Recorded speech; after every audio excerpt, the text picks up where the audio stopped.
to prove motive. And she's right. The law doesn't require her to prove motive. But you know what does require motive? A young man to wake up one day and decide that he's going to kill two of his best friends. Best friends that he grew up with, best friends that he hangs out with, best friends who he lives with, best friends whose careers he was trying to launch alongside his own. They have no reason for why he would do this. Because there is no reason. And if there's no reason, it doesn't make sense. And if after 4 years of investigation, the state comes and says, hey, he killed two of his friends, his best friends, and you're wondering why, and their answer is, I don't know. That's the first indication that they're just guessing and don't know what they're talking about. And that, ladies and gentlemen, by itself is reasonable doubt.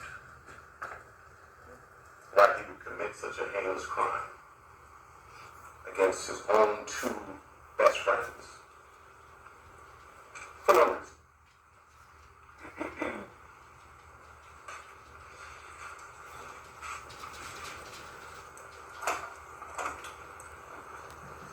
What happened here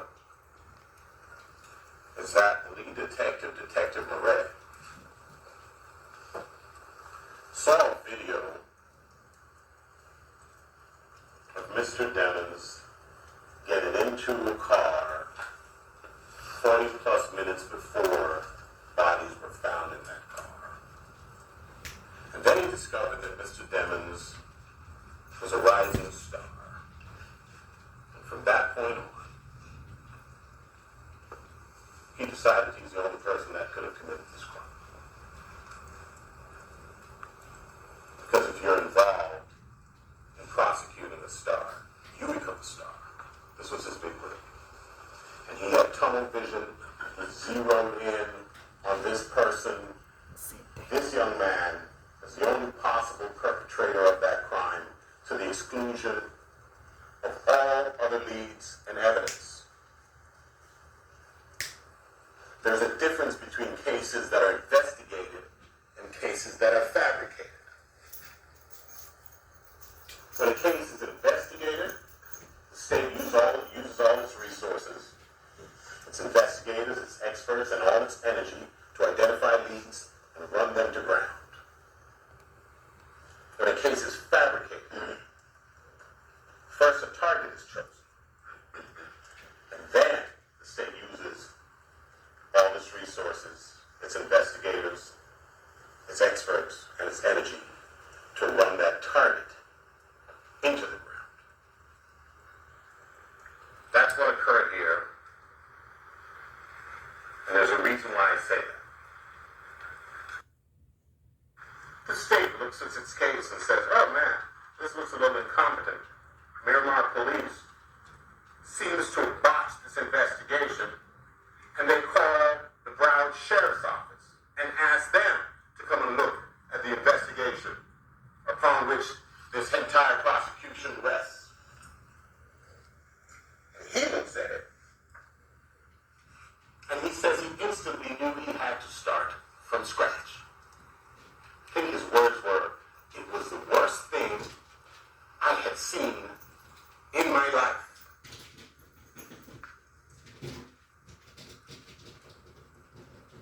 This is the Broward Sheriff's Office evaluating the work product of the Miramar Police Department. And we are trying to watch this movie as they get hired, living in their and then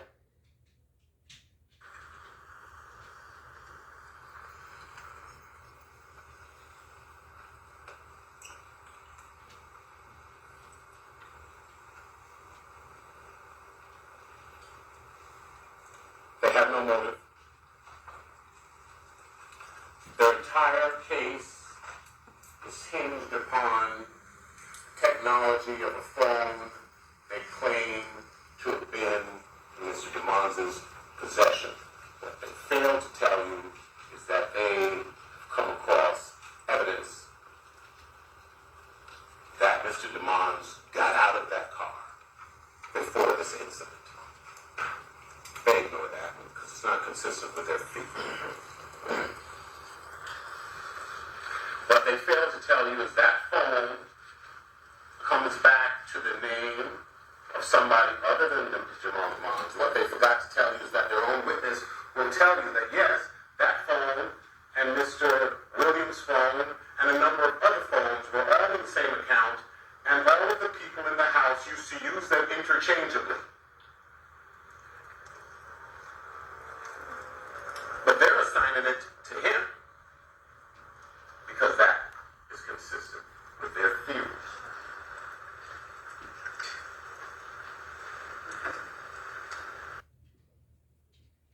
The state calls Officer Jessica Amenger.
Strong looking one. That microphone doesn't move back and forth. It only adjusts up. Are you ready to proceed? Yes, sir. Thank you. Councilman. Recently, so example, the paper actually sit in the parking lot to prevent premature crime. At the hospital, we're preventing services in the lobbies, newborn infections, for example, anything that would occur these kind of soft targets. There was an officer standby to prevent things happening, and then obviously if it was transpired, call for additional resources to the system. And so back on October 26th of 2018, where were you working in detail?